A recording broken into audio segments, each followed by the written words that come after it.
I don't just collect Ouija boards. I collect everything Ouija related. So every article I can get my hands on, because that helps me track how Ouija boards are seen or what people are thinking during that time.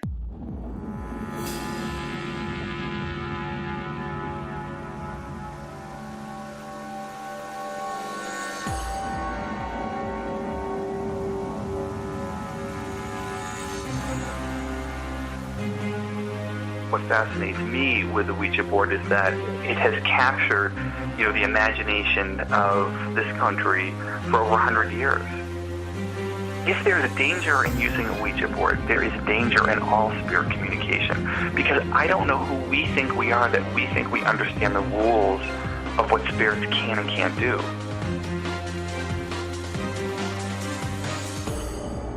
And now, ladies and gentlemen, Banal of America Audio, with your host, Tim Banal. What is going on, my friends? This is Tim Banal of BanalofAmerica.com with another edition of BoA Audio Season 6. Yes, the train is still rolling along. Do not fear, do not fret. BoA Audio is here once again with another installment of Esoteric Madness. And things are looking up, I think, for BoA as a whole. As you can tell here from the intro music, big thanks to Ian for supplying the tunes this week.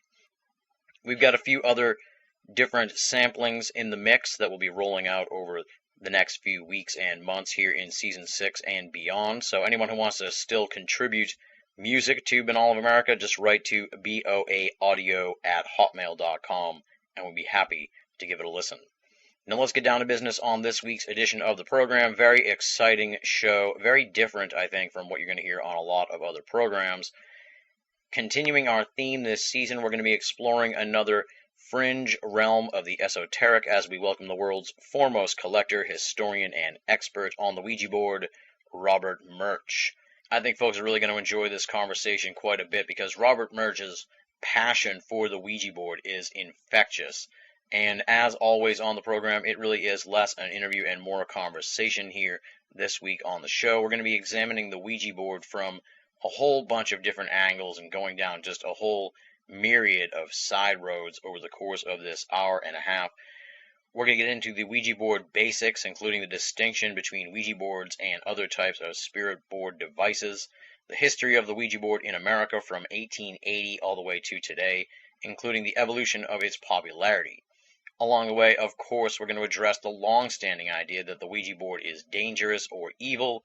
We'll find out where that idea originally came from and how it contrasts with the early popular opinion of the device, as well as how that perception has changed over the years. Those are the big areas of discussion in this conversation, but of course there is tons and tons more in there, folks.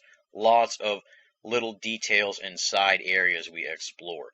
Altogether, really, it is an episode that provides a wealth of enlightenment on an esoteric icon which has stood the test of time, and we're going to be digging into it with the man who has championed it in the modern era and really helped to correctly rewrite the history of the Ouija board, talking about Robert Murch. For those of you unfamiliar with Robert Murch, allow me to provide you with a little background on him. Robert Murch is the world's foremost collector, historian, and expert on the Ouija and talking boards. To most, he is known simply as Murch. After watching the movie Witchboard in 1986, his strange relationship with the Ouija board began. Robert purchased his first antique board in the summer of 1993 while attending college in New Hampshire. After his second purchase, he realized there were many different Ouija boards and continued collecting. Distance has never been an issue for Robert, and he is known to drive hours for a board he doesn't yet possess. Though he never mentions costs, it is rumored that he has spent a small fortune collecting these rare talking boards. He currently claims to own over 300 different talking boards. He has worked with DreamWorks Studio as their Ouija consultant on the movie What Lies Beneath, and was contacted by the producers of the movies Sugar and Spice and Drive-Thru as well. He has made appearances on Showtime's Bullshit, the Travel Channel, MTV, the BBC, Australian radio, US radio, and consulted on A&E's Paranormal State. He's also been featured in articles published by the Associated Press, USA Today, CNN.com, ABCNews.com, and various local newspapers. His websites are robertmurch.com, pretty simple, Robert Murch, M-U-R-C-H.com, and WilliamFold.com, and that's William, F-U-L-D.com. Both sites contain a wealth of information on the Ouija board, so be sure to check them out. And with all that said, let's get down to business and rock and roll. This interview was recorded on January 19th, 2011. Robert Murch talking about the Ouija board on BoA Audio Season 6.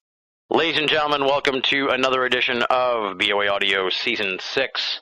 Continuing what has become sort of a trend here this season, we're going to explore yet another esoteric topic that sort of exists on the fringe of the quote-unquote mainstream paranormal.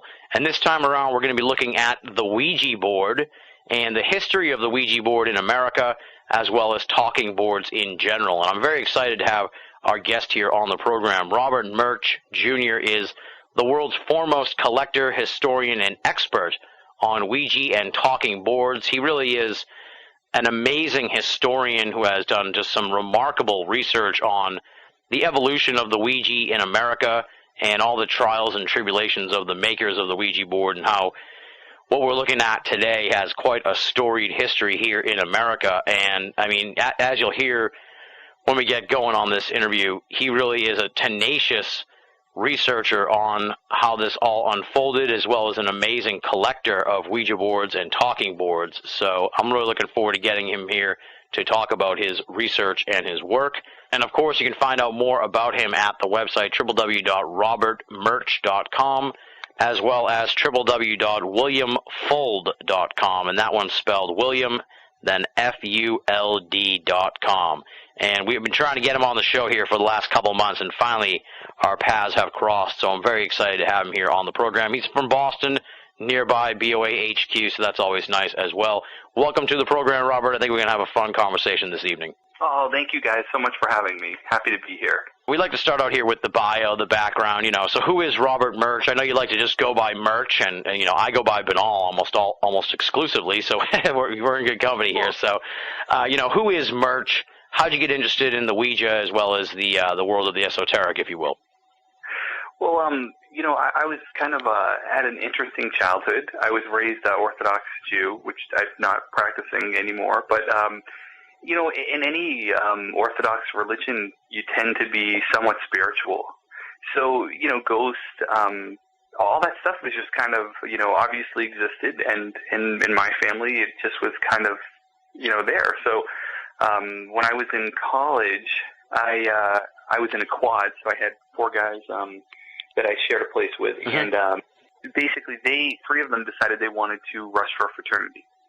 And I knew that if I did that, I would never graduate. So I decided they would do that, and I would help them, and then I could go to the parties and enjoy the fact that they were in a frat, but I could actually, study and finish my classes. So one of the things they had to do when they were rushing was a treasure hunt, and on it was an old Ouija board.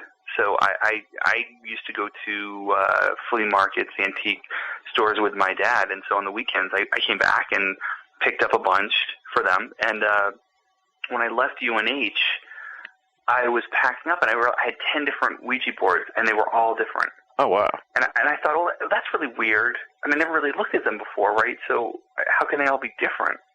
Isn't there just kind of one Ouija board? And that was just the beginning of, it's like 17 to 18 years ago now, basically just kind of starting the research. And then when I started the research, I would look things up, and there would be completely different answers in every encyclopedia. It was a little pre-World Wide Web. Yeah. I actually had to, flip open the Funk and Wagnalls and the Britannica, which, people today have no idea what that is. But I had to flip those open and look through them, and it just didn't seem right. And so I started digging more and more, and that led me to actually kind of tracking down and having them track me down, descendants of William Fold's family and the other people who were involved in the Ouija board. And that of course led me on to doing more research and kind of discovering more things. And now, all these years later, basically the whole Ouija history has been rewritten on all this, and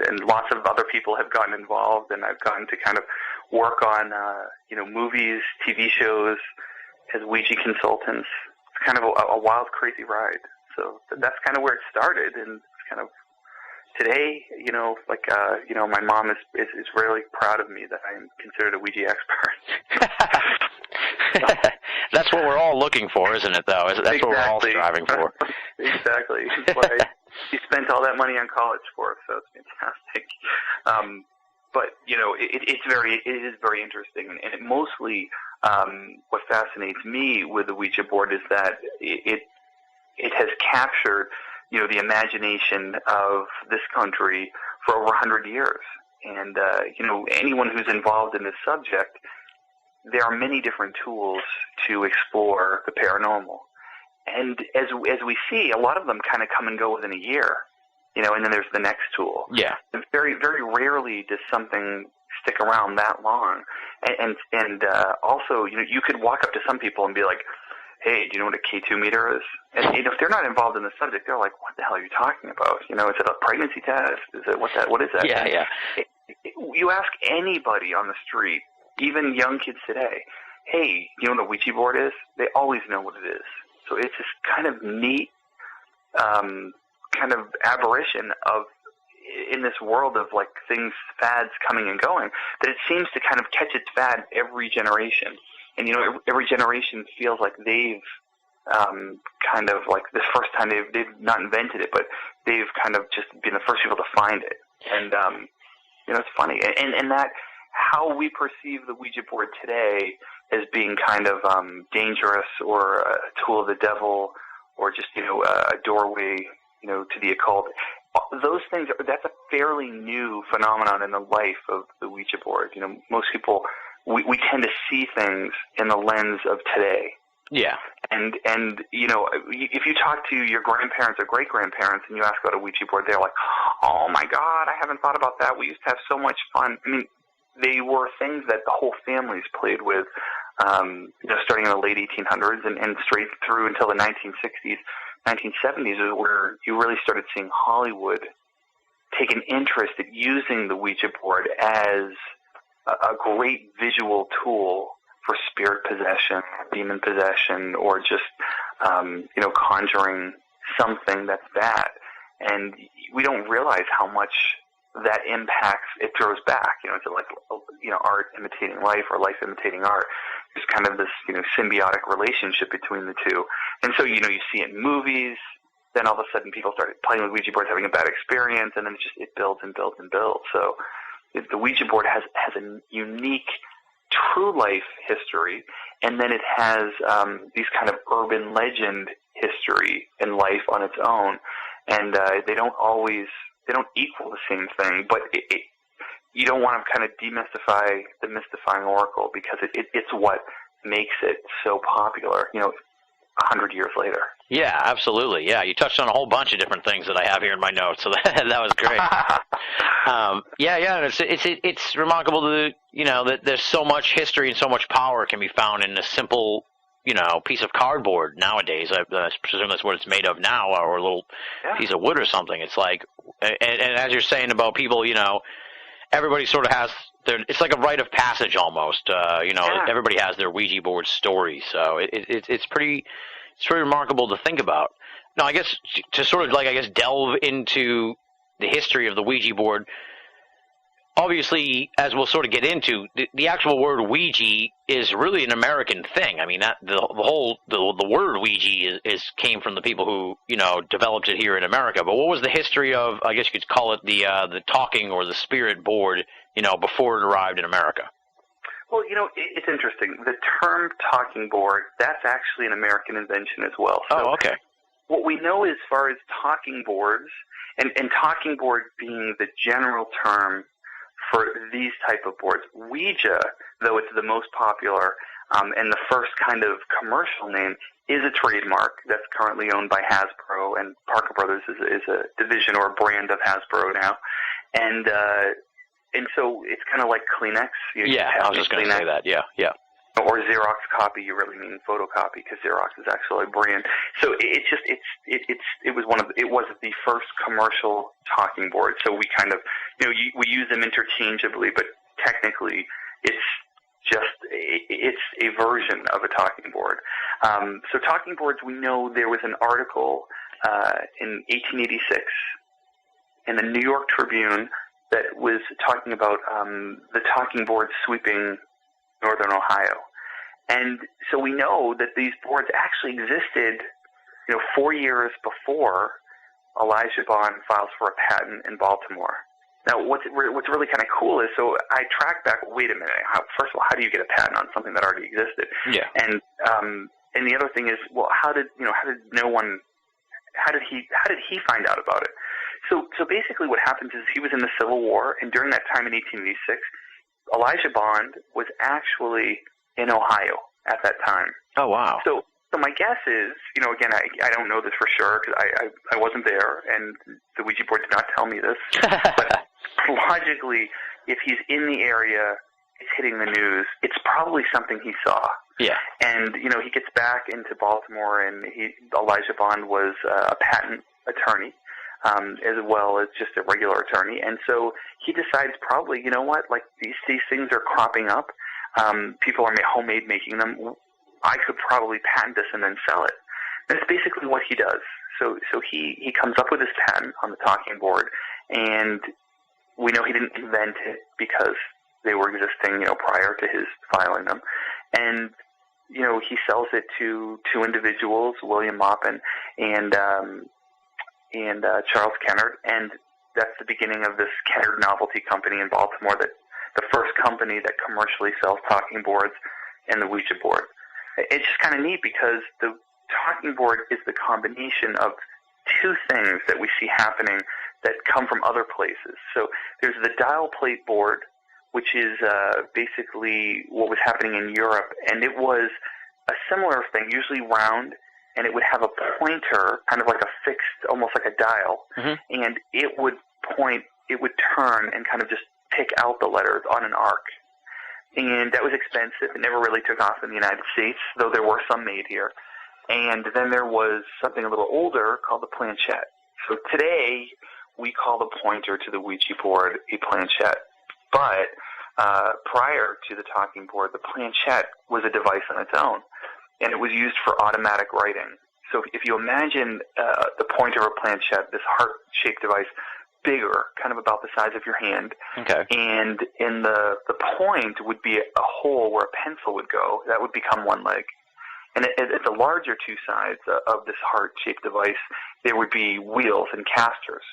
And what people believed was you would put your hand on this device, and the spirit would come through you and write out your answer. Oh, weird. Yeah, so that was existing early 1800s in Europe, crossed over into the United States. And in fact, in that article, it also talks about the new planchette.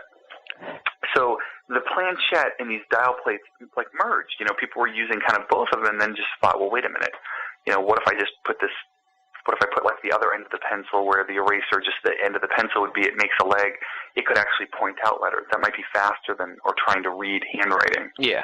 So out comes kind of this natural progression. The next thing, which becomes the talking board, and when you talk about the 1890s, when the Ouija was patented, it's this huge phenomenon because, you think of another thing that's happening is late 1800s, or just actually mid to late 1800s, huge boom in spiritualism. So spirit photography, mediums, and so people have to spend money. It's expensive, right? Like people are not super wealthy in this time. And so they have to, if you want to speak to a ghost or a spirit, you have to find a medium, someone who's trained in this. And all of a sudden, this game for $1, $1.50, depending on whether you bought the small size or the large size, you could do this yourself. And the first critics of the Ouija board were not like the religious folks, were not fundamentalists, was not the right wing. It was actually the spiritualists themselves. Because you think what happened, immediately people are buying the Ouija board, they're not going to mediums as much. So what happens? Someone's losing their income. So the first thing that mediums do, we have these great articles, because I don't just collect Ouija boards, I collect everything Ouija related. So every article I can get my hands on, because that helps me track how Ouija boards are seen or what people are thinking during that time. Yeah. So these articles talk about the immediate critics are mediums, and what do they say? They say, hey, these things are dangerous. you don't know what you're doing. You're opening up a door, and you don't know what you're doing, and you need someone like me to really guide you through this. You shouldn't be playing with these. So, I mean, it's funny. It's the same argument we hear today, but it seems and appears when you look through these very early, like within the first year that they're done, the biggest critics are another business that's being hurt by it. And, you know, those arguments, same arguments we hear today. So it's kind of funny. They just came from a different place. Yeah, that's remarkable, really, when you think about it. That's pretty amazing. I hadn't caught that before, but yeah, that would make total sense. They would be the ones who would be anti-Ouija board right away. And you point out here on the website that there was a patent found from 1854 in Europe where the patent suggests that the apparatus, the device is used to put out the thoughts of a person through the Ouija board. It conveys the person's thoughts, and then there's an article by a spiritualist, I believe, who contradicts the whole thing and says that it's used for spirit communication. So it's, as you say on the thing here, it renders a division of the intended and actual use of the talking board. Was that always sort of the case, or was it like, was it always sort of considered to be used for spirit communication, or had it previously or at some point been seen as like, you know, this novelty thing where, you know, your thoughts can be transferred via your hand, if you will? I think right in the beginning it fell into different camps. And the other hard part to think about is today, you know, like today they're called spiritual. You know, I mean, yesterday they were called spiritualists. Today it's ghost hunting. You know, that's the huge thing. It's popular today, and people don't think you're crazy if they see you doing this. Back then, it was the same thing. If you walked into a house and saw people playing Ouija board, you'd be like, "What the hell is going on here?" Yeah. But back then, it was super common. Everyone had a Ouija board, and everyone was playing it. It was uncommon if you saw someone who wasn't playing with the Ouija board. But they didn't see it as a cult or evil, or it was kind of like it was part of the movement. Everyone was talking to spirits. Right away, some spiritualists said, okay, this is bullshit. This is clearly your subconscious. It has nothing to do with spirits. This is just you wanting it to work, your mind playing tricks on you. And today, psychologists call this, ideomotor response. Yeah. Or, a form of automatism. Your brain, you want it to work. And so using a Ouija board puts you in the place where your mind opens up and allows your subconscious to answer questions you don't even know you're pushing it. And in all my investigations, I have seen this as well as I have seen things I can't explain. So I think people picked up on it really quick that sometimes it's your subconscious and sometimes it's things you can't explain. Yeah. Being a ghost. So I think, but the part to remember is when you talk about the beginning, it's hard to think of a time when, oh yeah, of course you're using a Ouija board. But I mean, you think about it, right? Like people always say today, why are Ouija boards still popular, after 100 years? Well, I say this in my presentations, for $19.95, you get an unlimited calling plan to the other side. No exactly. Overages, no roaming, and Ouija boards, look, the funny thing about it, it's like you said in the beginning, it's so simple. Letters and numbers, and it's something that points them out. So, I mean, it's the first wireless device. It's the first text messages, only they were from the other side. And it's kind of funny where we're at today. Today we use people are on their iPhones. Exactly. Sending messages back and forth. It's the same, it's all, we haven't come as far when you think about what they were doing. It's kind of ironic. In addition to that, too, kind of like what you pointed out with the mediums and stuff, it's like, let's say you go to a medium to get these messages from the other side. You don't know. You never really know for sure if you're being taken for a ride or not. But with the Ouija board, there's no ill intent. There's no fraud, at least, on the part of the Ouija board, if you will. Do you know what I mean? It's like, it's a straight up one individual thing. You don't have to deal with someone else's, hang-ups or their agenda, if you will. Right, exactly. If you're doing it by yourself, or if you're doing it with someone you trust, your friend, they're not pushing because they kind of want it to work too. People ask me this all the time, like, well, do you think they're bad or do you think they're good? And look, I have over 500 of these boards in my house. The walls are covered in all kinds of covers, like Norman Rockwell did a cover in 1920 in May. if as we all know, Norman Rockwell, he wrote, he does all these pictures of really horrible, tragic events. Not really, right? They're all beautiful, like Americana things. So in 1920, a common scene was to see a man and a woman playing a Ouija board. And early directions would say a man and a woman preferred. Now, okay, well, that's weird. Like, why would they say that, right? Yeah. Was it some right-wing agenda against the gay people? No, it wasn't. What it is back then, people knew that there were rules to how you dated. So you think of Victorian times, right? Like, Victorian times, a man and a woman were not to be left alone. Well, all of a sudden you have this game that allows you to be in candlelight, you're sitting together, your knees are touching, the Ouija board's sitting on your hands are touching. I mean, this is like the total date game. This is just brilliant.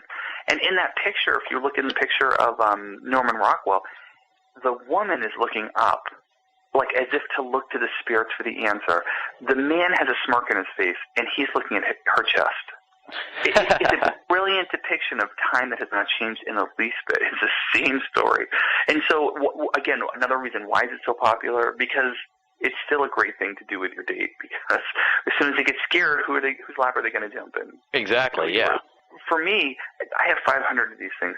Nothing bad has ever happened to me. I've only had really good things, including being on your radio show, right? So nothing has ever happened to me that's bad. Not to say that I haven't had people who've had problems with Ouija boards, but I try to tell people this. I know what they've heard, and I know what they've been told, whether it's they're religious. But it's like you and I are right now, we're doing this interview over the phone. So say we get into a fight, I say really nasty things to you, you say really nasty things to me. It's a lot of swearing, all kinds of stuff. We slam down the phone. You don't take your cell phone or your home phone, rip it out of the wall, and toss it out of your window and say, well, never have another telephone in my house.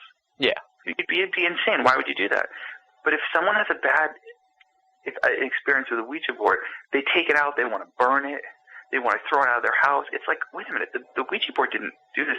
People forget you're communicating with something else. And that communication happened with a telephone, which happened to be the Ouija board. But the phone or the Ouija board is not actually doing anything. It's you. You have this ability to communicate with your subconscious, with a spirit, with a demon. And so it just happens to be the tool you're using. And, why does it work better for some people or worse? Well, it's been around for 100 years. I mean, it has 100 years of anything that you can immediately look at and know what to do without reading directions holds power. Exactly, yeah. You look at this, it's generations of power. Again, it always makes me laugh when people are like, I do these investigations or I do these conferences, and the people are like, the first thing a lot of people ask is, okay, we're going to do this investigation. Have there ever been any Ouija boards used here? Like it caused the problem that's going on here. And so, I kind of chuckle to myself. And then I watch the investigators take out, K2 meters, and start asking questions, or EVPs, doing EVPs. Yeah. And then they're asking questions like, is there anyone here? Are there any messages for me here? How did you die? And I'm thinking, okay, is this not the same questions we ask when a Ouija board? And these are people who don't want to use the Ouija board. And then they say, and I think it has a lot to do with the technology, oh, well, look, nothing bad's going to happen to me by, a spirit making my K2 meter blink. I'm like, okay, wait a minute. Like, I got to think about this logically, right? Because that's all my research. I try to stay very logical. Like, okay, so the spirit can make something blink, but it can't reach out and smack you. Like, who made that rule? Yeah. I think because technology makes us feel apart from the experience. Like, you can set your K2 meter down and walk away and then see if it blinks, or make a flashlight flicker by asking questions. It makes you feel like you're not part of it. You're kind of an audience to it. Right. When you use the Ouija board, you feel it move, and there isn't a creepier, more bizarre feeling than you looking at your friend being like, oh my God. And you feel it, and it's happening real time. With EVPs, it's kind of an interesting thing because, those are amazing. That's a science that just completely floors me, and I love the Constantinos. They're just fantastic at this. But the difference of it is, you ask questions, and you a lot of times you don't hear any answer, and you spend hours asking questions. Then you have to go back and do hours of like listening and then cleaning up, and then you hear it, and it's still amazing. but it's not immediate. Right, it's not that real-time communication. Right, and with Ouija boards, you get this real-time, you're part of it, you're touching it, you're feeling it. And so I laugh. I tell people, if there's a danger in using a Ouija board, there is a danger in all spirit communication, because I don't know who we think we are that we think we understand the rules of what spirits can and can't do. You know, I mean, I'm not a spirit yet, you know, like I crossed over.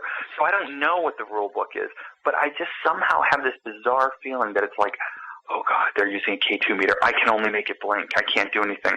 But God, help me God, they open a Ouija board and I can just, you know, possess the hell out of them. Yeah. I don't think it's a logical, and you know, again, the beauty of the Ouija board is it's not logical. It's all very feeling based. It strikes a chord in people's hearts that it's either fear or intrigue, you know, like nothing else does.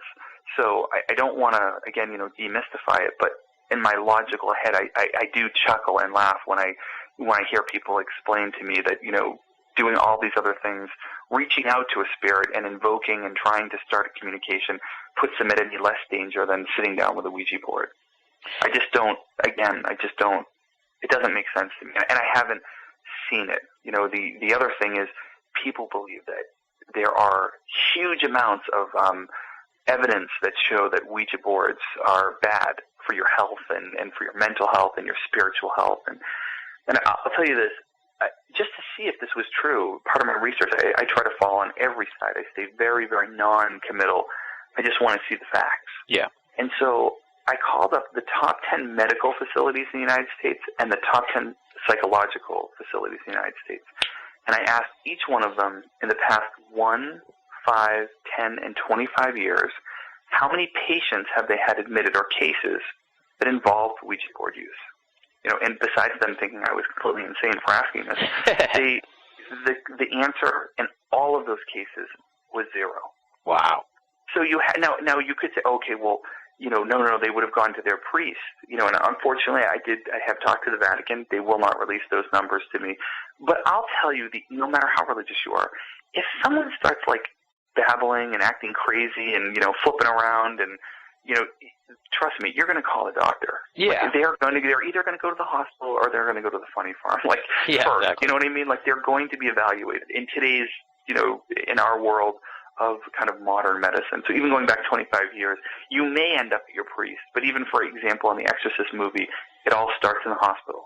So the hospitals, to me, would seem to be a pretty fairly great place to start. And having the answer be 0, it doesn't match up with the stories.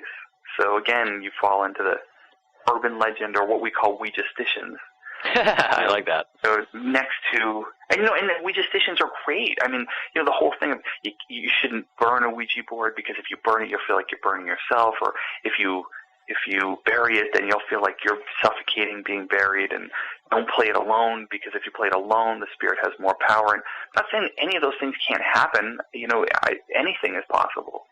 But the truth is, you know, the research doesn't match up with the stories. Mm-hmm. And in fact, in the Exorcist story, so, you know, there's that great scene, and that's kind of the beginning of the whole spirit possession and demon possession with the Ouija board is from the movie. Okay. But in the real case, the actual case, there is no proof a Ouija board was ever used. So though it came later, it is actually not in the original notes that were kept by the priest, or people who researched it later said they just, you know, they'd say, well, the Ouija board was used by the aunt of this little boy who was used. The family members who were interviewed later of that boy, whose identity is still kind of kept secret, said there was no such aunt. There was no grandmother. This person didn't even exist. So it's not that it might not be true. It's just that there's no proof. Right. And, you know, to me, if there's no proof, I kind of have to go, well, you know, the researcher, if I can't prove it, it just becomes an interesting story. Right, exactly, because you're really, you know, a historian on this thing, so it's important to get the facts right, because otherwise, you know. And the stories. Like, I'm equally, you know, fanatical about copying down each, you know, story about this as well, because, again, it all plays as part of its history.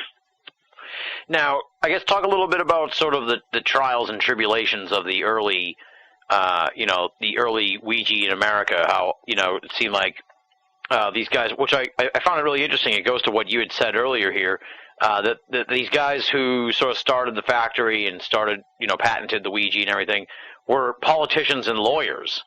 So, I mean, these were like, upstanding, important members of society and the citizenry of Baltimore and everything. So it's like, that just goes to what you were saying earlier about, Norman Rockwell and how mainstream this was. I mean, these were mainstream guys. You don't see politicians and lawyers getting mixed up in ghost hunting nowadays. No, not so much. Although it would probably make them more interesting to me if they were. Yeah, I agree. So you have these people. So Elijah Bond, you have one of the original settling families, descendants in this family, the Bond, of Baltimore. You have Colonel Washington BoA, a descendant of the same BoA family with the BoA knife from the Alamo. Oh, wow. You have Charles Kennard, again, very wealthy family from Delaware. You have William H.A. Maupin, very upstanding, high political family from Virginia and West Virginia. And, it's kind of interesting. You have all these people, from kind of seen in high esteem. And then you have William, what's it called? You have Harry Wells Rusk, who was the president, and he was a patent attorney. He was also in the House of Delegates in Baltimore, in Maryland, and served in the Senate, and then also served as in the United States House of Representatives while he was president of the company that made the Ouija board. Oh, wow. So I worked with Congress to kind of rewrite his biography because I didn't know kind of the more interesting things about him, which I find that fascinating. Absolutely, yeah. And so all these people, they come together to make this business. And back then, look, it's like old money makes more money. So a lot of these guys had lots of businesses going on at the same time, and it was like you'd start 5 things and one of them would do well. Right. And so this was one of them, and a toy and novelty company.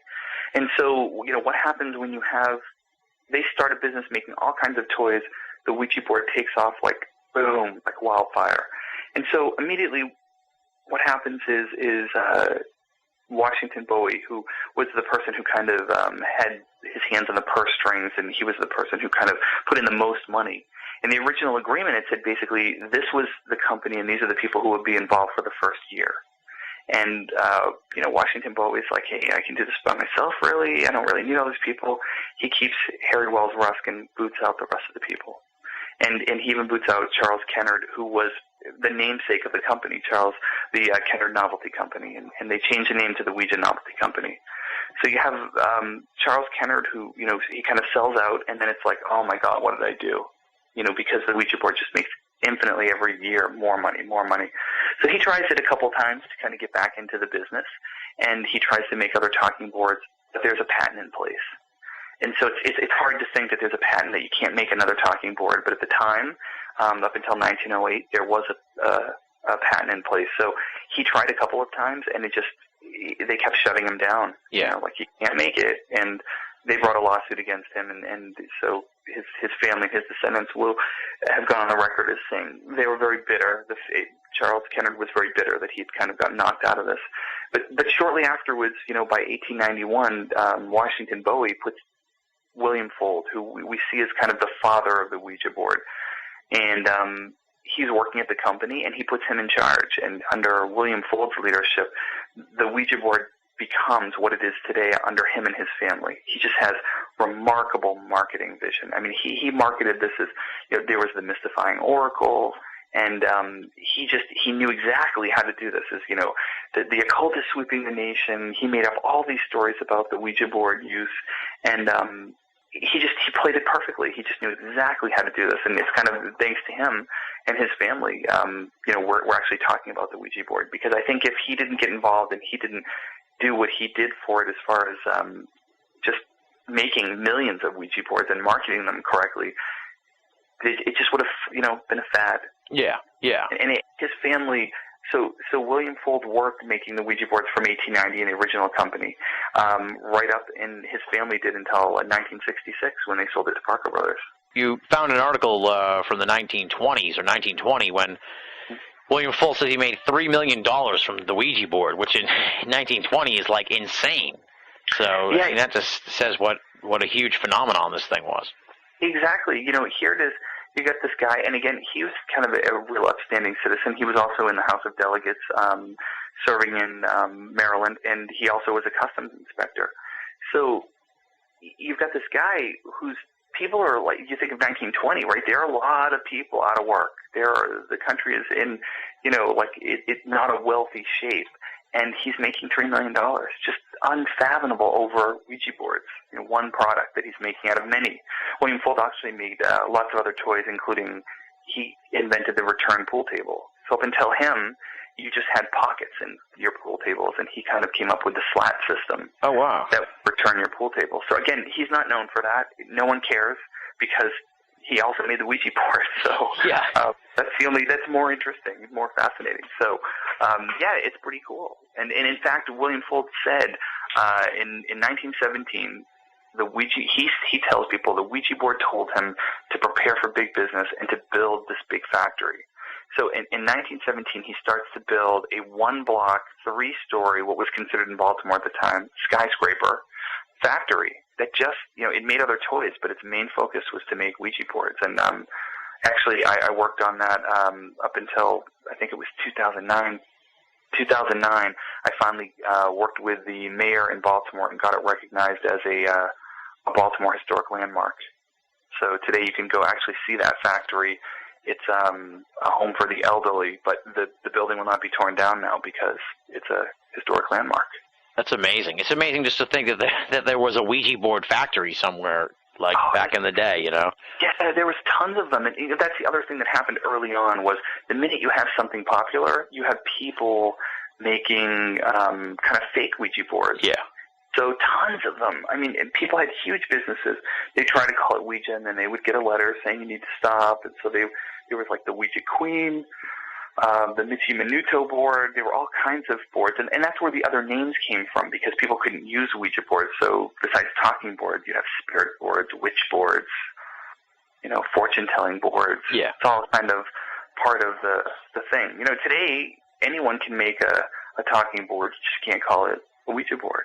Exactly. Yeah. Yeah. And the word Ouija comes from the French for yes and no. Is that correct? Well, there's two stories that we can kind of point to, and the first was earlier. William Fuld later tells a different story. So earlier you have the story where Charles Kennard and his wife were playing the game and asked what it wanted to be called, and they said it spelled out Ouija, O-U-I-J-A. Mm-hmm. And then later on, William Fuld would kind of rewrite the story and say, oh, no, Ouija is the combination for the French and German words oui and ja. So it would be yes, meaning the board would always speak to you. So it's, I don't know which one's true. Who knows? Yeah. They both make pretty good stories. So today, it's widely accepted that it's we. It is the French and German. But again, the truth, I have no idea. The families, the descendants, they know both stories, but no one knows what's really true.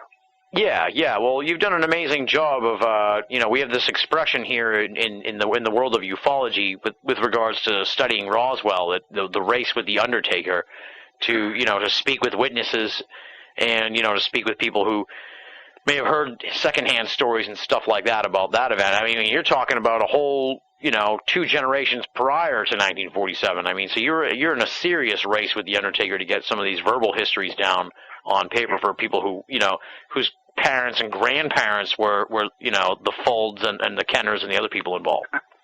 Yeah, exactly. I actually was really, really lucky. Anyone who does this research knows, kind of funny and ironic, but especially when you're talking about Ouija boards, but the best place to do genealogical research is to get to the graveyards. So how I found a lot of these people, because they're not listed, and people's, people have daughters, and then their name changes when they get married. So when you're trying to track these people down, the best thing to do is you can find where the people are buried. And so for 15 years, it took me to find where Elijah Bond had been buried. And it was really weird. I finally found out where he was buried in Greenmount Cemetery, where Harry Wells Rusk, another Ouija founder, is also buried. And he's in an unmarked grave. And the reason they didn't know he was buried there is because his card stuck to the back of his son's. And in this historic cemetery, it's not computerized. It's all index cards. It makes you feel like you're a little kid going to the library. Yeah. And they finally found the card, and it showed where he was buried, but it was in an unmarked grave.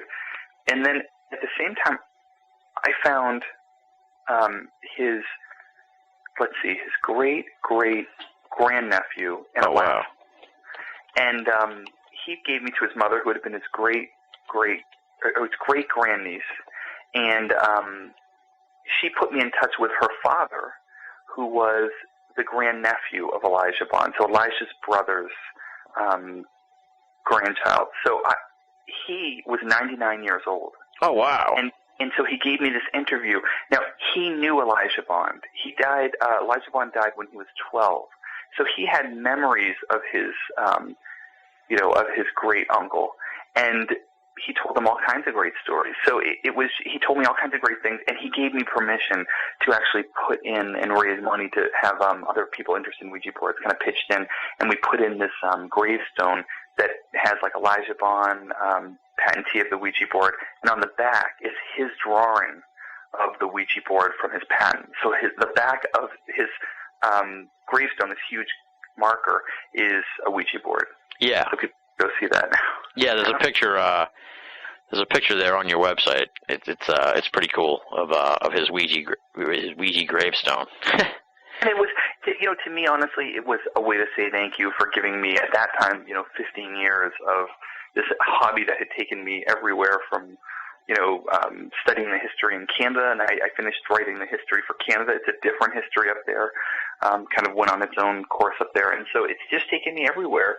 And I kind of was like, hey, this is a thank you. Now, the flip side is this poor guy, was like resting in peace since 1921. No one even knew where he was buried. I just, I hope he was okay with, like, all of a sudden, last year, it was actually the #1 visited grave in Green Mountain Cemetery. Oh, wow. And that's the cool thing about it is like, okay, well, cool, but how many people are visiting graves at this graveyard? It's actually the same graveyard that John Wilkes Booth is buried at. Oh, wow. So he's like, he's topping John Wilkes Booth here. Exactly. So that's a pretty cool thing. I mean, of course, look, I have to admit, it's pretty bizarre and neat as you come up the hill where he's buried. And as you come up over the hill, this huge marker that has a Ouija board on it, you can see kind of coming at you. Yeah. So in a graveyard, that's a little strange. So I can see why it gets attention. Yeah, I'm sure, I can't speak for him because he's not around, but, everybody wants to be recognized for their accomplishments. And so, I'm sure in a way it's a, maybe he can rest in peace that he's getting recognized for what he did. Exactly. Hope so. He hasn't given me any bad messages, so I guess it's okay. Well, that's good. Now, what about this? What about this Fold family feud that you helped to sort of settle? That went on for like 96 years, but thanks to your research and sort of getting the various branches of the Fold family back together again. Talk a little bit about that whole thing. Yeah, I'd love to take credit for it, but actually they did such an amazing job burying the hatchet. So in we'll go back to 1897, William Fold decides to bring his brother involved in the business. And, today you hear horror stories like never do business with your family. Yeah. But, they were close, very close. Isaac was an older brother who also made all kinds of pool tables and other toys, very talented individual in his own right. And they're in business together making Ouija boards from 1897 to 1901. And in 1901, we don't know why, but Colonel Washington BoA decides to give William Fold the exclusive right to make Ouija boards as opposed to him and his brother. So immediately, when Isaac Fold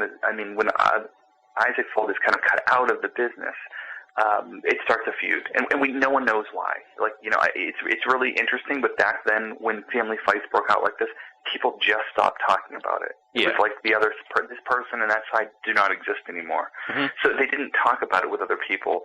We know, because I've gotten my hands on all the trials, they went to court a couple of times, and starting in 1901 and ending in like 1920, 1921. And they fought back and forth as to who could make the Ouija board. So Isaac continues making Ouija boards. He gets a lawsuit slapped against him and an injunction stopping him from doing it. So he decides, well, I'm going to just call them something different because, why not? And so he calls them Oriole boards. It's perfect, right? Baltimore, Orioles, that's what he calls it. Yeah. And The thing is he uses the stencils that he had, or that he took from when he was making Ouija boards. And we know this because actually Stuart Fold, Isaac Fold's grandson, had these stencils that were found in an old trunk that were kind of passed down in the family. And so I took these stencils and I put them up to a Ouija board from that time, and they match. And then I put them up to Oreo boards that were made, and they also match. Oh, wow. So luckily these were not found during those trials because Isaac would have gotten in a lot of trouble. But that's what he was doing. So the Isaac side of the family, Stuart and his sister, they actually gave me one of those stencils where the word Ouija is cut out. And these stencils are brass, so they're these neat, huge brass kind of cutouts that where the Ouija board, where the ink was rolled over them. So they gave me one of those, and that's hung up on my wall. That was used in this fight. And so in 1921, the courts finally decided once and for all that Isaac broke the law. He shouldn't have been making these kind of faux Oreo boards, and that William Fold had the exclusive right to make them. And so, from 1901, the two sides of the family did not speak. And in 1997, I had put up a website. I thought, I collect Ouija boards. I'm amazing. I have 12 Ouija boards. And I was like, I know everything. I knew nothing. And but I put them up there and just kind of put up the stories I knew. And Kathy Fold, the granddaughter of William Fold, signed my guest book and wrote in. And, she said granddaughter of William Fold, daughter of, I think she just wrote HF, which was Hubert Fold. And according to my research, Hubert Fold didn't have any children. So I was like, she's the granddaughter of William Fold and I'm the Pope. Yeah. So I just didn't believe it. And so, I wrote her back, and she actually knew answers to questions that only the family would know. And it turns out the family did a good job of hiding her because back then in those days, she was kind of like the person who would inherit the fortune and, this kind of Ouija empire. And kids were getting kidnapped. And so they did a really good job of keeping her separate, and kind of out of the spotlight. And she was an only child as well. So it just was, all of William Fold's children kind of besides Paul. Yeah, it was like Lindbergh baby style stuff. Exactly. So she was kind of kept out of the public eye. And because the Ouija board inspires a lot of, I don't want to say crazy people, but I do want to say interesting people. So, and passions are pretty high around the Ouija board, so they just kind of kept her out of it. And so I start talking to her, and a week later, Stuart Fold, the descendant of Isaac Fold, his grandson, writes me. And I'm like, oh my God, this is great. And I think, oh crap, this is terrible, because they both tell me the feud's still going on, and I'm like, like when the other side finds out I'm talking to the other side, they're not going to talk to me anymore. So I basically was like, I don't know what to do. And Kathy was asking me questions that I knew Stuart knew the answer to because he had told me. So I told Kathy, I said, look, Kathy, your family, your father does it still, even though, this didn't involve any of you. This feud is still going on, but the truth is, you weren't really part of it. Neither was Stuart. I mean, you guys didn't even know your grandparents. They died before you were born. If you want to know things about your family that no one's telling you about, here's his phone number. And I didn't think, we give our children many things in life, and unfortunately, we also give them grudges and hate and feuds. Mm-hmm. And so those are hard things to overcome. But she actually hung up the phone with me, picked up the phone, and called him. And so, he told her he had waited his whole lifetime to meet someone from the other side of the family, and they met, and they kind of buried the hatchet, and the following year they invited me down for the first Fold family reunion in 96 years. So both sides were there, and so it was kind of interesting. It's like the Ouija board was what kind of tore the family apart, and then it was the Ouija board that put them back together again. So it was kind of just an honor to be part of it, and they're an amazing family that I'm still very proud to call my friends, and they're just great people. And if it wasn't for them and their openness, much of this history would be gone, because they have given me, I'm sitting here in my office and I'm surrounded by hundreds of portraits that they gave me to say thank you, the original photographs. And so I have all of them, William Fold, all of his children, and Isaac Fold, and all of their photographs are all around here. So if it wasn't for them, it just really, much of the interesting part and who did what when, the timeline, just wouldn't be here. Yeah, and it's interesting too that they both separately contacted you, so it's clear that, like, you know, the family's history with the Ouija board is still vibrant within them generations after William and Isaac Fold. So it's like, you know, they're still talking about what their grandparents or great-grandparents did, you know, exactly, with bringing the Ouija to America. Right, and it was kind of like, how did it, you know, I think they just knew that they had a place in history and just, you know, wanted to know more about it. And, you know, they joke around. It's really funny. I've become like the Fold family historian. And they'll joke around when their grandchildren, when Kathy and Stuart's grandchildren or great-grandchildren now with some of them are doing reports, they tell them, they call me up.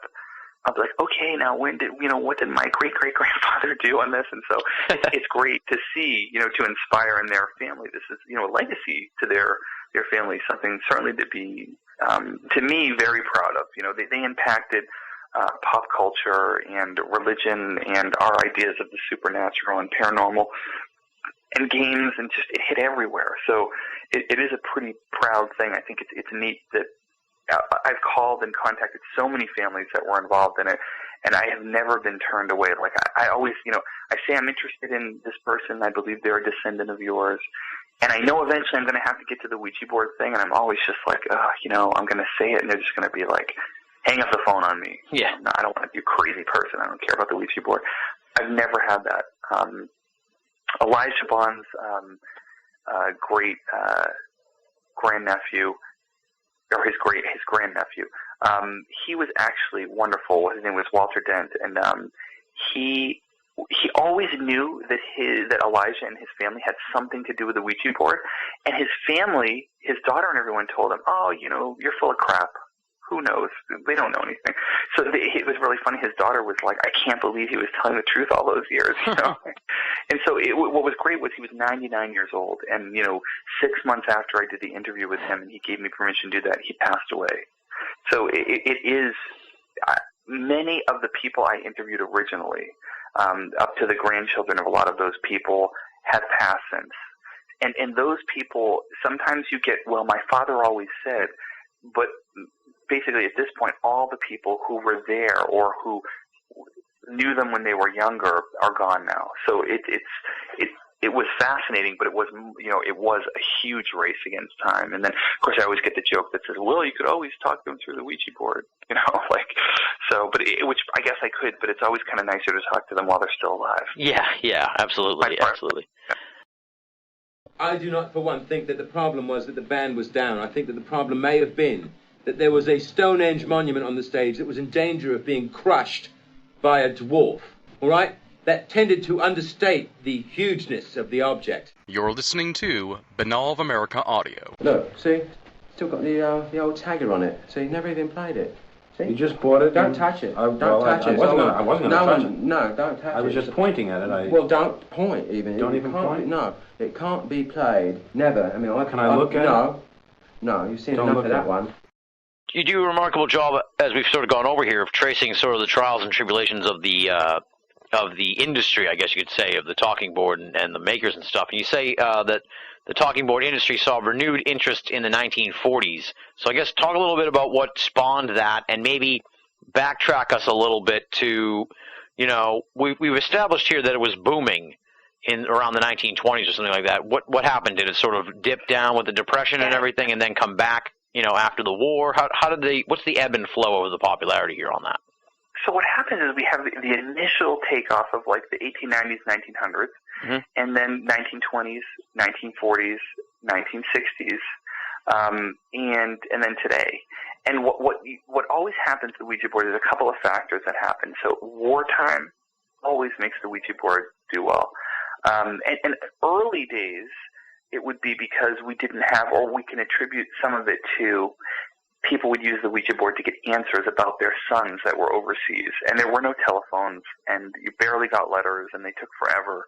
And so getting answers on your loved ones was huge. Mm-hmm. And the other thing that happens is economic downturn. So when people lose their jobs, people start to want answers, and they want to have, they turn toward a more spiritual way. Things get simpler because you have less, and people start wanting to know what's going to happen. So, you have those times like the 1920s, you got, World War I, World War II, and 1960s, you've got the Vietnam War. And in 1967, the Ouija board did something no other game has ever done before or since, and it sold more copies than Monopoly. Oh, wow. So it's just, it's huge. It was just like, oh my gosh. And that's just kind of, again, an amazing thing. So again, every generation discovers the Ouija board. And it's kind of theirs. And now, it's in every B movie in the world, and people use it all the time, for fun, whether they're joking or not. But, there's Hasbro's actually made a deal with Universal and Michael Bay to make the official Ouija movie. Oh, wow. So, I'll be consulting on that, too, which is kind of neat. Nice. And we'll see how that goes. It's going to be hard to top the 1980s, Witchboard movie, which is, it's horrible and it's campy, but it's so perfect. It's like the first movie where the whole movie was about Ouija board use. Yeah, sometimes those are the best movies, though. So. Oh yeah, well, look, the scariest thing about Witchboards is the 80s haircuts. But pretty campy. Now, did the popularity take a hit from these outside sources of entertainment like television and movies and stuff like that? Obviously, that spawned interest the way you're talking about now, but also it would seem like nowadays no one plays board games anymore, it seems. Obviously, Ouija has made the transition to iPhone apps and all kinds of other stuff like that. So, it transcends that possibly, but I presume also, that the days of people playing board games and stuff are waning. And maybe at times it also took a hit on the Ouija board, I presume, but maybe not. Yeah, because the Ouija board's life kind of grows in spurts and usually through fads. It did, but strangely, again, board games always do well during times of war. And if you watch television, you will see Hasbro do these family game nights, and they sell a boatload of these games because, again, people don't have a lot of money. And so you start getting kind of back to basics. And that's cyclical, right? Like economic downturns happen all the time. At least once a generation, everyone hits, hopefully, thankfully not as bad as, the Great Depression. But yeah, it does. And a big worry for me, often spent many times thinking about, God, in this world of like, Nintendo and Wii and Xbox, who's going to play with the Ouija board? How is that really going to work out? And strangely, it found its way into the iPhone apps and iPad apps.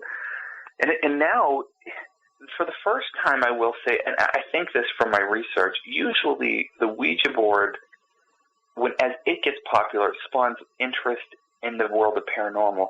But this time, I think it was different. I think it was all the kind of reality or ghost hunting shows, that people were starting to use Ouija boards, and then it caught on, and now all of a sudden they're selling like crazy. Hasbro did what's it called? An exclusive with Toys R Us, where they made a pink Ouija board. Oh wow! And they made it kind of like called the Barbie or the My Little Pony one, and it came with this carrying case, a little kind of purse for girls, and it sold like mad. And it took over a year before Fox News, it hit the front page of Fox News. Like, the right-wing evangelicals were just horrified. And they're like, oh, my God, Hasbro is entrapping and ensnaring young girls' souls by this. And it's like, Ouija boards have been sold for 100 years. They're marketing towards little kids. It's no different than the other edition, it glows in the dark. Really?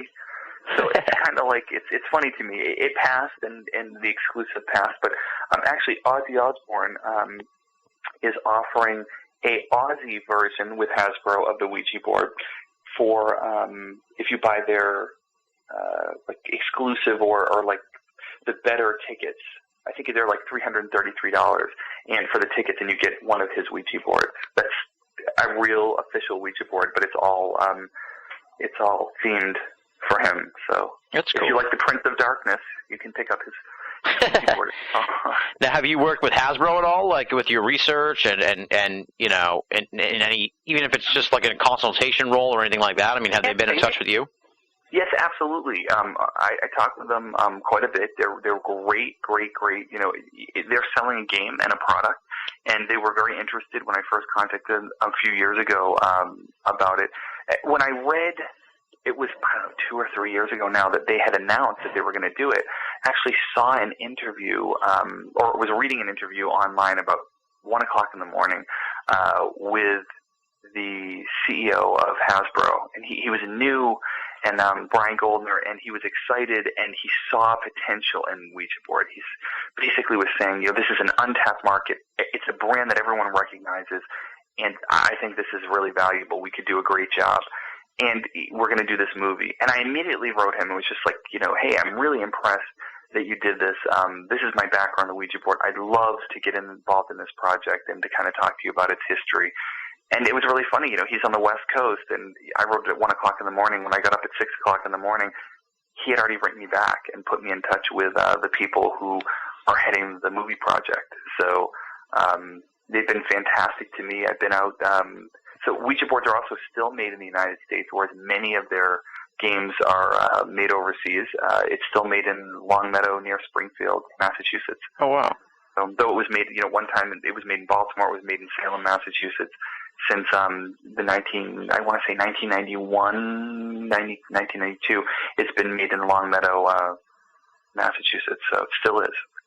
Now, have you, I presume, obviously, that you've used the Ouija board. How often do you use it? I mean, is it sort of like, now is it sort of like you, like with me, it's like I don't listen to much paranormal radio because I work in paranormal radio, so it's like, you know, I need to take a break and watch SportsCenter or something. Is it sort of like that with you, where it's like, listen, I don't want to play with a Ouija board. My life is Ouija boards, or do you find yourself using them more often than not?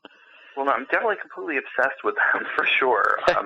But no, I don't use them very much. I never really have. I have used them. I find it fascinating, but kind of get into it more. Investigating its history and doing other people. The one thing I did find real early on that it was kind of like a red flag for me was Ouija boards are so polarizing, and people who use them have such strong opinions that I knew if I wanted to stay objective, I kind of needed to not do that because it was easy to go full into the real. Well, are they good? Are they bad? Yeah. That's kind of crazy. It's like the argument with guns, you know.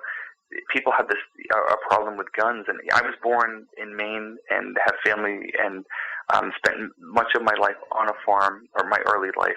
And you know, I am a super liberal Democrat, I will say, and I know it upsets my other liberal friends, but like guns don't kill people. People kill people, and you know, it's the same thing with the Ouija board. Like Ouija boards are not killing anybody. You know, like there are stories early on from the 1920s, 1930s, 1940s. One of the great story was the Ouija board told me to kill my daddy, so I did. And this young girl took a gun, a shotgun, and she killed her father. And it turns out what comes out in the trial was her mother was having an affair with what they were calling a cowboy, and her husband was in the Navy, and she didn't want to get a divorce because she would not have any money. So she played the Ouija board with her daughter, and she decided to use the Ouija board to tell the daughter that she needed to kill her father. So she was pushing it. The mother was pushing it. And, oh, you need to kill him for your mother. You need to do this. And the little girl believed she was talking to spirits. It turns out it was her mother. So she went and did it. And the daughter ended up in an asylum. The mother ended up going to jail as well, but it was overturned later on because he couldn't really prove she did it. So it's kind of, you know, bizarre. There's tons of these bizarre stories throughout time. Yeah, that's weird.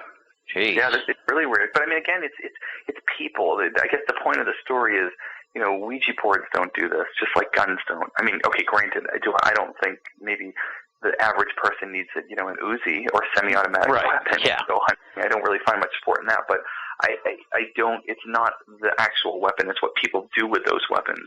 And so it's the same thing with the Ouija board. It's a tool, and I do believe that if you don't know what you're doing, and you're just kind of being stupid about it, and you're being, mean or aggressive, yeah, you're probably not going to have a good experience.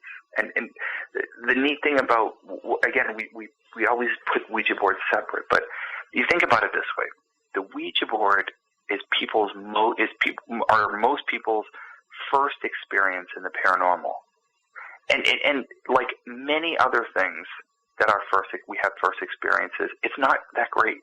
It's like, the first time you have sex, you don't know what you're doing, it doesn't last very long, it's awkward, and you're scared, and it's not your best performance. And so what happens with a Ouija board is people do it once or twice, have a bad experience, and then they're just like, never do this again, and they get rid of their Ouija board.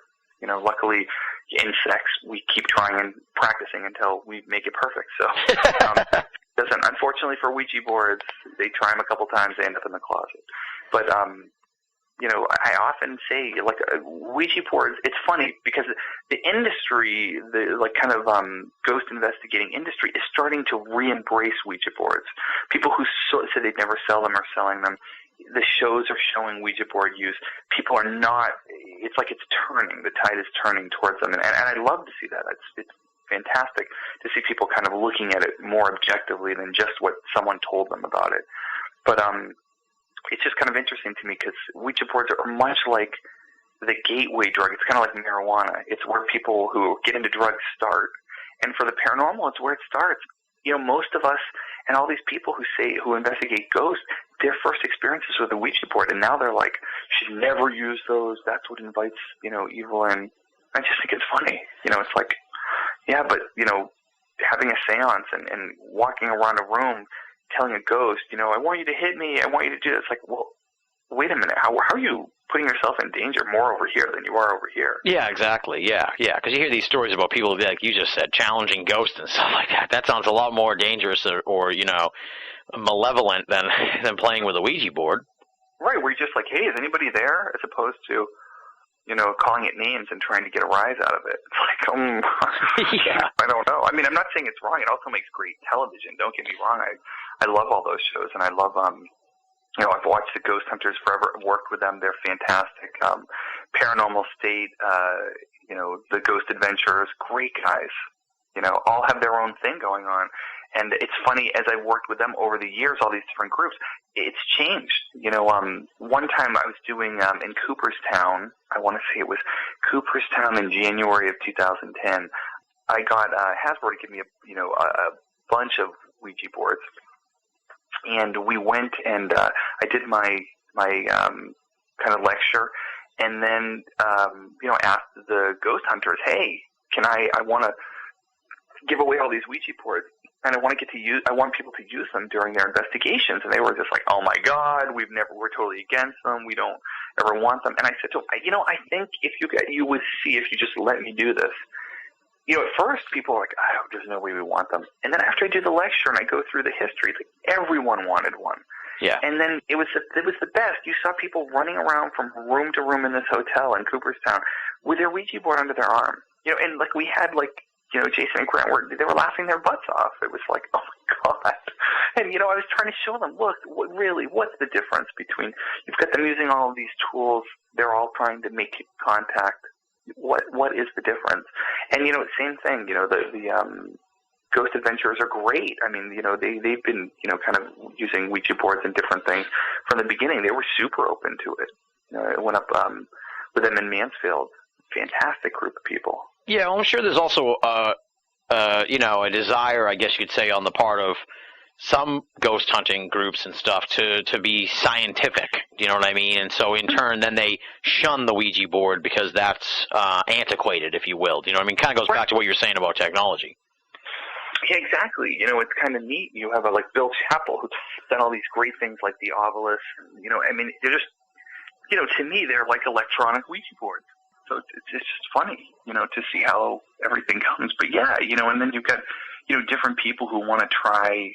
To me, the most fascinating experiment would be to really use all of what we consider the latest devices with a Ouija board. Like seeing, okay, if you're making contact with the Ouija board, is it showing, are there any electromagnetic fields? Are there any EVPs at the same time?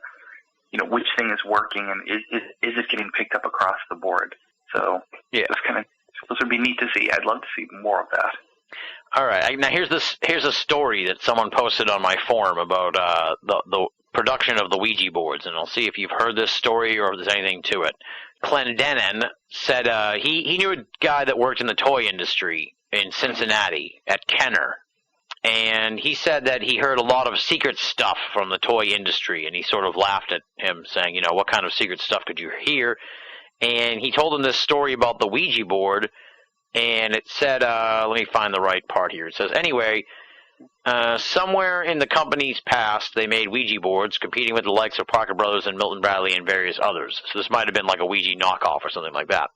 Mm-hmm. He says, and I'll send this to you after the interview so you can, investigate it or put it in your files or whatever. But he says, he told me in the early 1950s there were long-held rumors that if you burned a Ouija board that had made true contact, the thing would sparkle, fizzle, and turn all sorts of colors, etc., like demons were being let out. It was the rumor, and I'm sure it traveled, as most rumors do, of that sort amongst kids and such. Anyway, keep in mind this is before the safety and liability issues of today, back when we coated things in lead paint. They decided to use this rumor to propel their sales, and they started telling people their boards worked better. They actually found an accelerant of the type 4th of July sparklers are coated with, altered with a few chemicals to make it change colors while burning, and put it into the board. The boards were stock made of compressed fiber board, so adding an accelerant into the fireboard during manufacture was a simple process. Not enough to explode, mind you, but definitely a fire hazard, and enough to make it appear to be much more than a regular burning board. The next thing they did was to use this board in every 4th game. 1 in 4 used this board, so that not every time, but sometimes when burned, the thing would be pretty spectacular and appear to match the rumor. I doubted him honestly until he produced some of the stock they still had. Use was discontinued in the early 60s. He broke off a piece. We set it on fire. It was actually pretty cool to see, but would definitely appear to make you go, if you didn't expect it. So what do you think of that? Have you ever heard that story before, or is this something new? No, it's definitely something new to me. And the reason being is Kenner became part of Kenner Parker toys, and so Kenner Parker and Parker Brothers again made the Ouija board. So I'd never heard of Kenner before they merged making it, but it wouldn't surprise me because many of the other major manufacturers did have knockoff boards. But yeah, I've never heard of it. But that's I'd love for you to send me that because those some of the stories that turn out to be true, or sometimes they're just kind of stories that are passed on. But that's pretty neat. Yeah, I thought it was pretty weird. He says Kenner started in '47, was bought by General Mills, thanks Wiki, which added Play-Doh to their lineup, which was then bought by Tonka, then Hasbro. So I don't know the chronology. It's absolutely right because General Mills bought Parker Brothers, and then they combined. They had Kenner toys and Parker toys, so and Parker Brothers. So they merged them to become Kenner Parker toys. And then Parker Brothers again then broke off. Yeah. So have you ever heard any stories, not necessarily about them coating the boards with things, but of people who burned their boards and crazy stuff happened that we could actually attribute to this story? I've never. People will say, again that they try to burn it, it doesn't burn.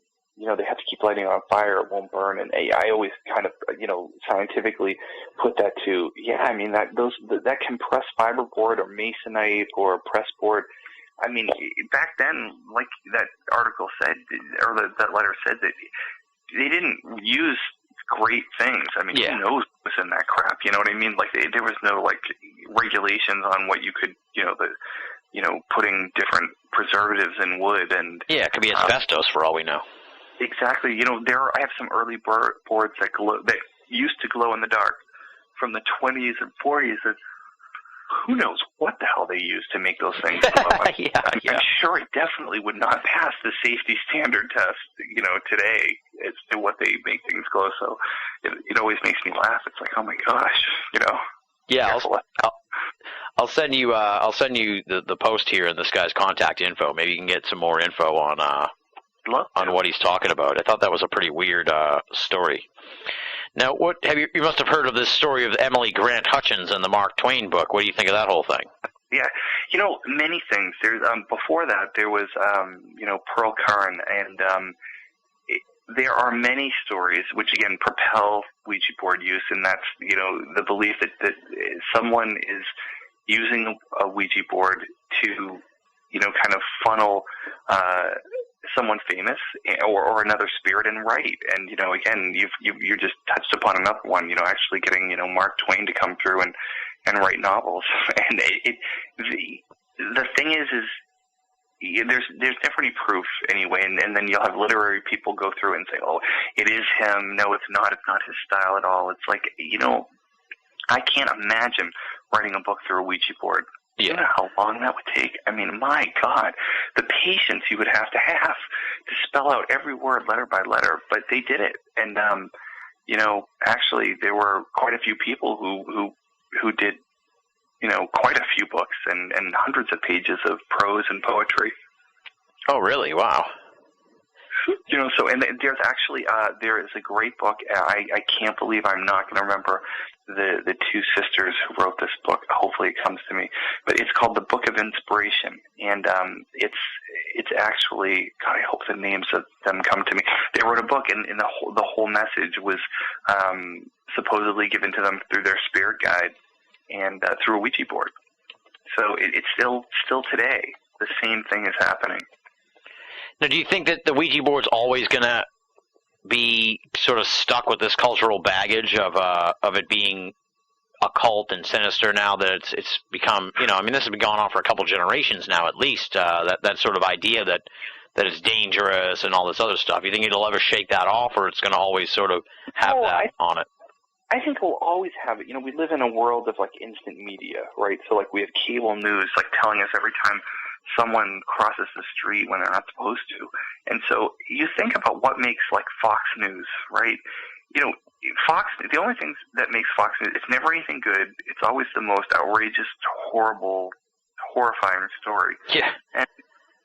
And so with Ouija boards, for every story that someone finds something that they'd lost their ring and the Ouija board told them where to go, that's not going to make the news. What makes the news is the Ouija board told someone to kill their family, and they do. And that's going to make the news. And so whatever makes the news is what we hear and sticks in our head. So no, every time something bad happens that has to do with the Ouija board, it's going to make the news, and that's going to reinforce the fact that they're bad. But, like everything else, the minute the church or your parents tell you not to do something, it's the first thing you're going to do. So it's never going to hurt Ouija boards, because the minute that, it's like when The Exorcist came out, the movie, I mean, every person who, there were people passing out in the movie theater, they were screaming, they were trampling, trying to get out. And you know what they did? They went home and bought a Ouija board, because everyone wanted to see their friend's head spin around and spit up split pea soup. So it's what sells Ouija boards, or every time one of these movies that really scares the crap out of someone comes out, more Ouija boards get sold, because everyone wants to experience it. Yeah, that definitely seems to be the case. The sisters are Tina and Tilda Fiore. Yeah. There you go. That way you're not going to have that. I would think about that all night long, and they'd kill me. They're such nice women, and they worked really hard on that book. It's a great, fascinating book too. And they did a great job. But it was just neat to see, another book after all this time being, written and through the Ouija board. Now, what kind of feedback do you generally get? Are most people, positive about what you're doing, or do you get a lot of people warning you like that, you're messing with the devil and stuff like that? When I first started doing this, Ed and Lorraine Warren were immediately contacted me when I was collecting and just told me I was, just crazy and that I was inviting this. And, again, all these years later, nothing bad's ever happened. The doorway to hell has never opened in my house. And I told them all those years ago, if and when it does, I promise I will sell you a ticket. It hasn't happened for me. I'm not saying it won't and it couldn't, and it's just it hasn't. And the I usually I've never gotten anyone being rude or mean. I've gotten people who are genuinely concerned for my soul. And, look, hell, if anyone's genuinely concerned about me, I'm all for, like, them, hey, okay, I might not agree, but, they're actually really trying to warn me about something, that's fine. And most people just tend to be open-minded about it. And, when you research something a lot and you've shown yourself to be, valid and correct about your research, people tend to treat you differently. I think I appreciate the fact that trying to get the facts straight has earned me, a good reputation. So even though people might disagree, when we talk history and debate the facts, it doesn't always equal where they're going with it. And so I've never really had a problem. I have some good friends in the industry who fall clearly on the other side of the fence on this, but they've always been very respectful.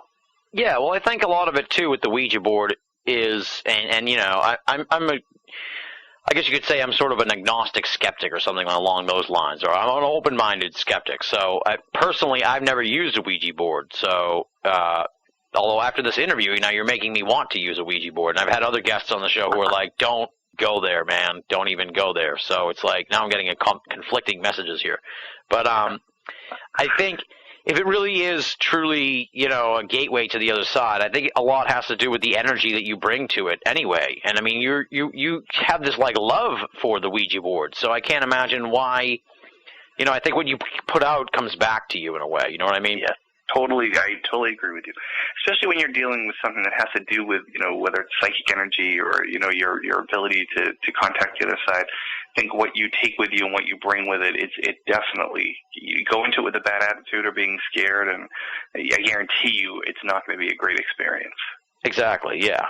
If you're like, oh, I'm afraid to use this because a demon might come through, then, that they know that, I think. I think that, it gets projected out there, and it's like, oh, shit, here comes demons, man.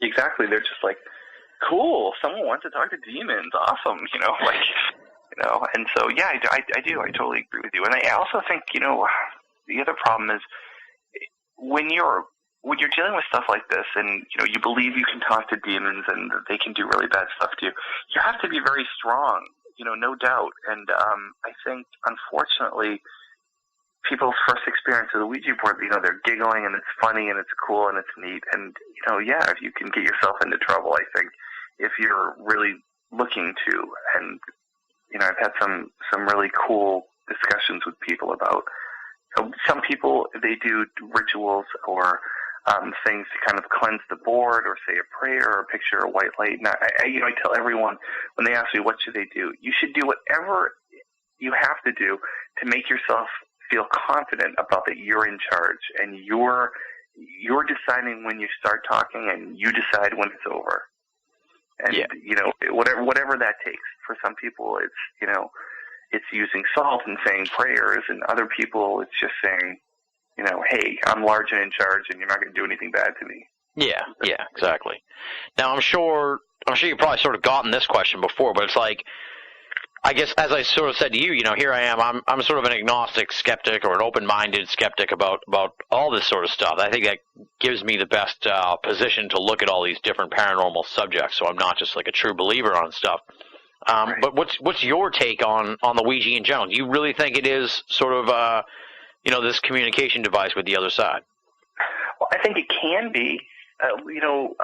Like I said, I've seen it be a communication to just people's subconscious, and then I've seen things I can't explain. And so I have to believe that if spirits or the other side can make contact, then of course they can do it through a Ouija board.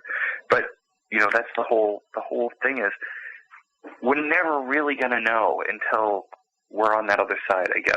Yeah. And that's what makes the whole hunt fascinating. Absolutely, yeah. That's what, that's the journey we're all on. The Exactly. guests and me and everybody else, we're all trying to figure out what the hell's going on here with these mysteries. Right, exactly. And the Ouija board plays a fun part in our pop culture, for sure.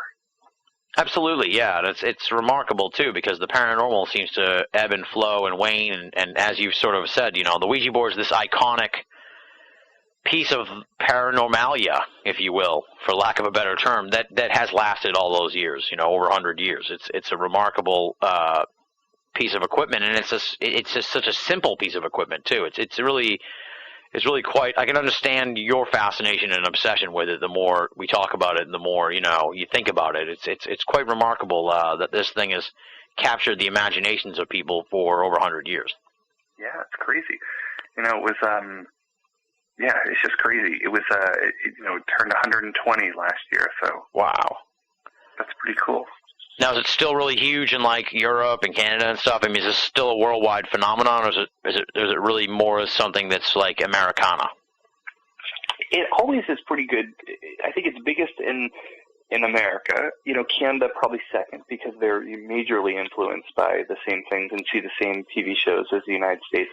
But in Europe, it still is. If you go online or go on eBay and you see there's tons of different kind of knockoff Ouija boards that are still being made and different talking boards.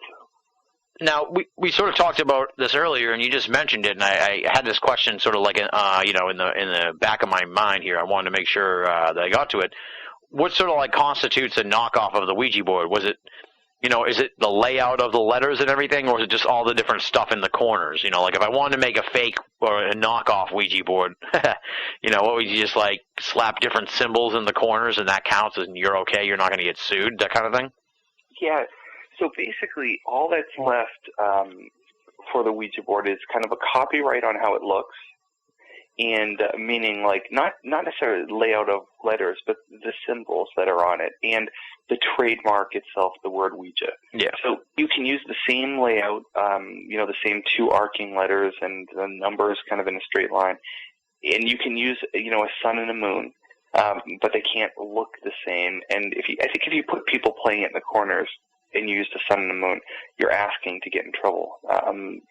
There was a few iPod or an iPhone and iPad apps that the design looked strikingly similar, like someone scanned it in, and quickly those apps have been removed from the App Store. So I think you get into trouble as you try to make an exact copy, but it's easy to get around it because you can use the same symbols, you just use different. You do the arcing, but you can kind of use different symbols, so it gets pretty, I think, easy and quick to get around. Yeah. The not calling it a Ouija board. Yeah, just don't call it. Yeah. Just don't say like it's the Merch brand Ouija board. Exactly. As you've established here clearly in this conversation, you're all about the Ouija board. What's next for you? Obviously, you're helping out with this movie, and I see on your website that you're working with Eugene Orlando from the Museum of Talking Boards to co-write the ultimate book on the history of the Ouija board. So, what's next for you? What do you have going on? Yeah, it's just the research never ends. There's always something new. Every time I think we're done, something new pops up. So, I do kind of a lot of conventions. I think my next one is going to be, I just got contacted by the folks over in Paranormal State. So I think there's something at Penn State February 26th that I'll be involved in. And then I'm going to be doing the, I always say this wrong, but it's in Gettysburg, and it's phenomenal. I can't say it tonight. My mouth is just not going to do it right. But there's like March 26th, I think. All in Gettysburg, Pennsylvania, is another fantastic conference. So I do a lot of conferences and travel around and lecture and talk about it, and kind of bring my mini display of Ouija boards out there and show people, and so you get to see kind of how the Ouija board has changed and how it often reflects the times that it was made in. So. And how do you mean by that, how it reflects the times it was made in? Well, they changed the symbols and things for these other Ouija boards, including the regular Ouija board, based on when it comes from. So you see things in the 1920s when, originally the Ouija board was called the Egyptian luck board. Mm-hmm. And, it's like, well, why? What the hell did that have to do with it? Well, in 1890, there were a lot of discoveries in the Valley of the Kings on Egypt. So to Americans, Egypt was, a completely occult place in their minds. So tying it to that. So in the 1920s, they were making other boards, and you would start to see like the Sphinx and little pharaohs and different boards Pasco made a fantastic mystic board, and it's all Egyptian themed. And then, you get into like the 1940s when things were getting really big. Swamis were getting really big, so you see a lot of that. And then, by the 60s, horoscopes and 70s were really big, and so you start to see a lot of horoscopes getting added to the symbols and used on the board. So it's kind of neat. They often reflect whatever else was really big. Yeah, that's interesting. Then you see in contemporary times, they're making the Barbie ones and everything else. Glow in the dark, exactly. And yeah, I put them all over my wall, so I will tell you they're great conversation pieces, and they make wonderful artwork. Yeah, they are pretty cool. I think I might have to go out and get a Ouija board after this conversation, so I can, if not play with it, have one around, because they are pretty cool. So I've enjoyed the conversation quite a bit. We've teased here the book.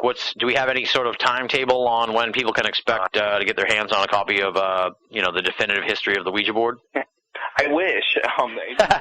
On it, for a while, and unfortunately, the research always ends up, we need to look at this, and then we do, and that takes us off into a totally another direction. So, yeah, it will definitely be done in my lifetime. I will finish this from this side of the veil. So, well, there you go. Yeah, at least I hope to. Well, if not, then it has the extra added appeal of being, co-written via the Ouija. So. Exactly. Wouldn't that be fantastic? Talk about ghostwriting, right? That would be great. Exactly.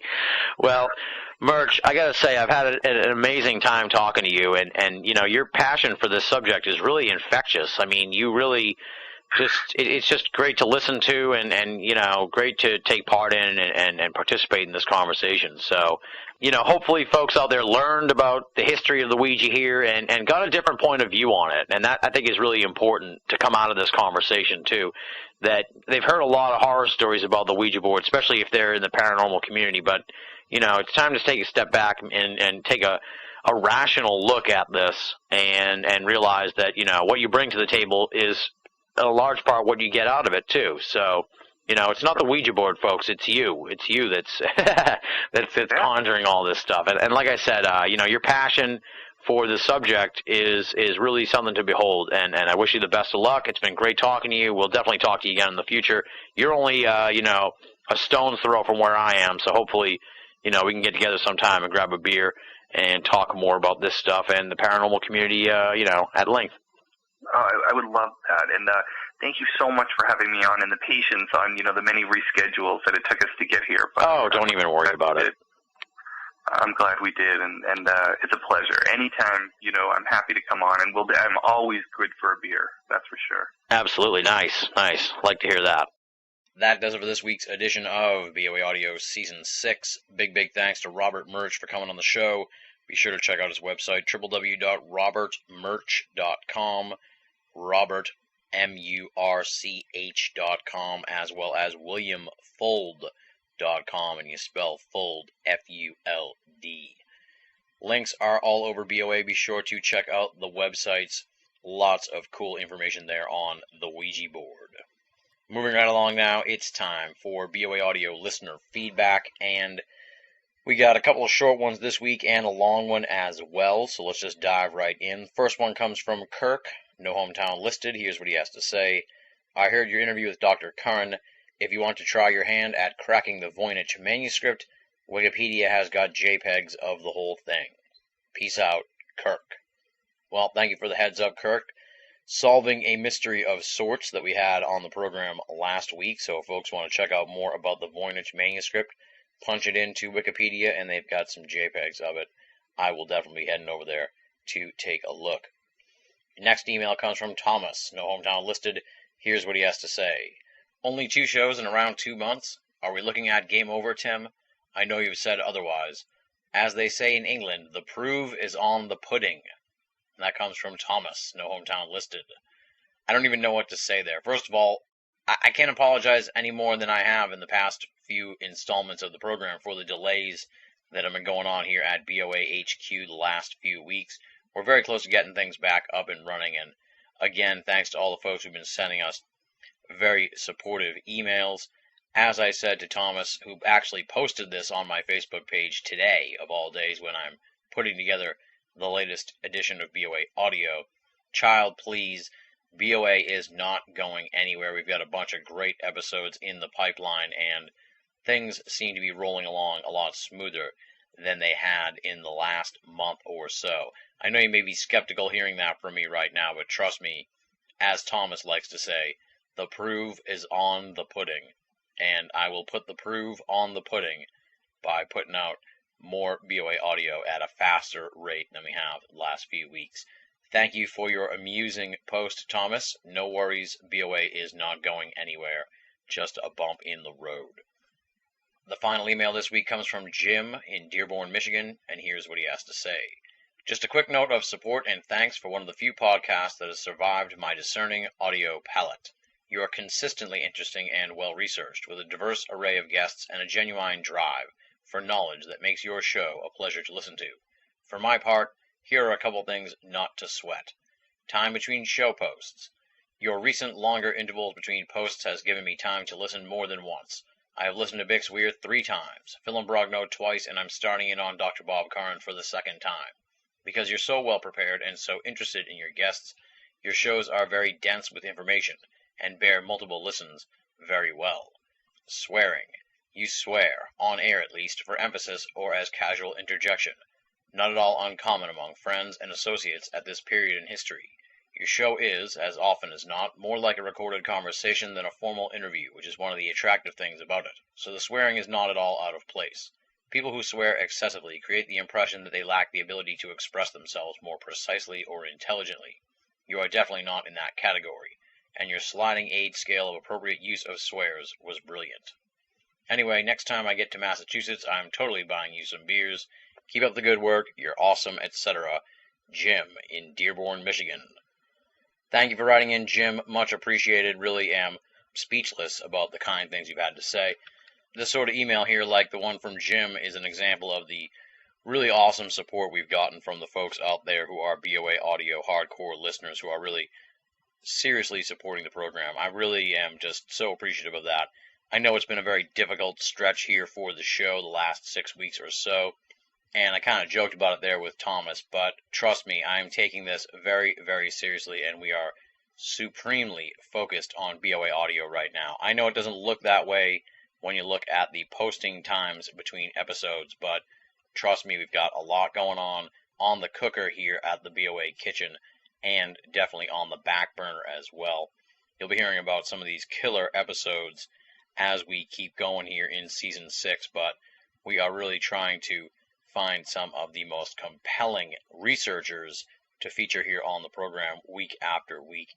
I could bust out the Rolodex and just start going down the list of people who've been on the show before and have them back on the program and pump out show after show after show. But I want to really do something special here, and that is to take the exploration where it leads me, and that's what this season is all about. Thank you also, Jim, for voicing your support on the swearing, a very thoughtful and measured analysis of the swearing on the program. I think he definitely gets it and gets the point I've been trying to make here at the end of the show. BoA audio is less an interview and definitely more a conversation, and as such, the more the guest and I let our guards down, the more likely it is you're going to hear some inadvertent swearing. And of course, we never aim to upset or offend our listeners. Finally, Jim, let me know next time you're in Massachusetts. I am definitely down for getting some beers. That does it for BoA audio listener feedback this week. Thanks to Jim for his supportive email. Thanks to Thomas for his hilarious kick in the ass about the delays. And thanks to Kirk for the info on the Voynich manuscript. If you'd like to be a part of BoA audio listener feedback in the future, here's how you can do it. Just write to boaaudio@hotmail.com or go to banalofamerica.com, BINNALL of America.com, and click the contact button. And of course, the final method is to join up at the official BoA forum, theusofe.com, THEUSOFE.com. It is BoA's paranormal playground. We're getting ready to kick off the baseball discussion once again this year, and it is going to be a wild ride, I'm sure. So head on over to theusofe.com for all your paranormal and pop culture discussion needs. And of course, I'm on Facebook and Twitter, so follow me or poke me it's all good, and I would love to make a connection with you on one of those sites as well. Up next, let's do the thanks portion of the program. Allow me to roll through the list of the esteemed and infamous BoA staff. Leslie, Chiron, Regan Lee, Joe V, Tina Senna, Rochelle Hawks, Richard Thomas, Marla Pena, Bruce Pretty, and our newest columnist, Tony Morrill, who debuted this past week at BoA. I'll talk a little bit more about Tony Morrill in just a moment. Also, of course, big thanks to our contributing cartoonist, Andy Carolin, and our webmaster, Jeremy Boston. Tony just debuted this week with his new column, Fortean Ramblings. This time around, it is his first piece titled Origin Story, or The Answer is 42. And he tells people who he is and how he ended up writing for Banal of America. Welcome to the team, Tony. It's great to have you on the BoA staff. But what about the veterans? What about the hardcore writers for BoA who have contributed since the last edition of BoA Audio? Let me tell you a little bit about their stuff. Leslie talks about her visit to the Las Lunas Inscription Rock in New Mexico. Very fascinating regional esoterica there. Regan Lee looks at the animal die-offs trend and how it ties into the Fortean conspiracy matrix. Mind-blowing stuff from Regan Lee. And Marla Pena checks in with Shadow of the Shinigami, looking at some intrigue in the world of Mexican ufology. So, I mean, come on, folks. That's some really interesting and diverse topics covered by the BoA staff. And as we say at the end of the program all the time, if you're only listening to BoA Audio and you're not reading the columns at Banal of America, then you're only getting half the story. BoA, make it a part of your everyday search for esoteric news and opinion. Normally, this is the part of the program where I take off my hat and pass it around to the audience and ask you to make a donation to BoA and BoA Audio. But given how lackluster the scheduling has been for BoA Audio Season 6, I don't really feel comfortable going to that well once again here at the end of the program. And in addition to that, this time around, this episode, I think it's important that we stop and think about the people who are really hurting right now. And of course, I'm talking about those folks over in Japan. So if you're thinking about making a BoA donation, don't do it this week. Take your money, send it to the Red Cross or Doctors Without Borders or one of those reputable charitable organizations and help out the folks who need it right now. And that is the people over there in Japan, stricken by earthquake, tsunami, and radioactive meltdown. I mean, you can't even wrap your mind around that. At least I can't. That is just a horrific set of circumstances, and it's frightening for those of us in the world of esoterica who have been hearing about situations like this for years to see it unfold before our very eyes. We got to band together now, folks. Who knows what's coming down the road for all of us in the future. That's the perfect segue, though, for the preview for next week's edition of the program. And yes, I said next week's edition of the program. I'm going to work like hell to get this episode out to you guys in 1 week's time. Let's see how well I hold up on that promise. I'm very happy to report it is another knockout edition of the program. Our guest is Stan Gordon. He's the author of the new book, Silent Invasion, which details the UFO Bigfoot wave of 1973-1974 in Pennsylvania. I had never heard this story before, and it is some mind-blowing stuff. In 1973 and in 1974, there was just an amazing wave of UFO and Bigfoot reports in a very concentrated pocket of Pennsylvania. What makes the story even more interesting, what makes the new book by Stan Gordon even more enlightening, is that he's not just telling you the story of what happened. Stan Gordon was there. He was the biggest paranormal researcher in Pennsylvania at the time. He was working hand in hand with state and local officials to investigate these cases. He was talking to the witnesses literally hours, if not minutes, after their sightings of UFOs and Bigfoot. So this is some tremendous on-the-ground perspective from somebody who was there as this seriously insane wave of Forteana was unfolding in Pennsylvania in 1973-1974. We're going to dig all into that with Stan Gordon next week. Very enjoyable conversation, very thought-provoking stuff. And I say that especially in light of our Gian Cassar interview from earlier this season. I'll probably extrapolate more on this in the intro to next week's program. But when you really think about it, the Gian Cassar interview led us down an amazingly strange and enlightening path with regards to the Bigfoot creature. And now enter Stan Gordon's work, which is going to have you looking in a whole nother direction and makes you really wonder what is going on with this enigma.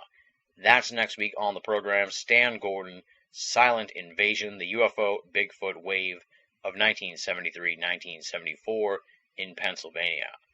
And on that note, we close the book on another edition of BoA Audio Season 6. Thanks once again to Robert Murch for coming on the show. Thanks, of course, to the folks who wrote in for BoA Audio listener feedback. And, obviously, huge thanks to you guys out there, the hardcore BoA Audio listeners, the folks who have stuck with us for so long, week after week, month after month, and year after year. I can't thank you guys enough for your support of this program. It really is what drives the whole operation. Thank you for making BoA Audio a part of your esoteric audio playlist. And on that note, until next time, this is Tim Banal, thanking you for listening and signing off.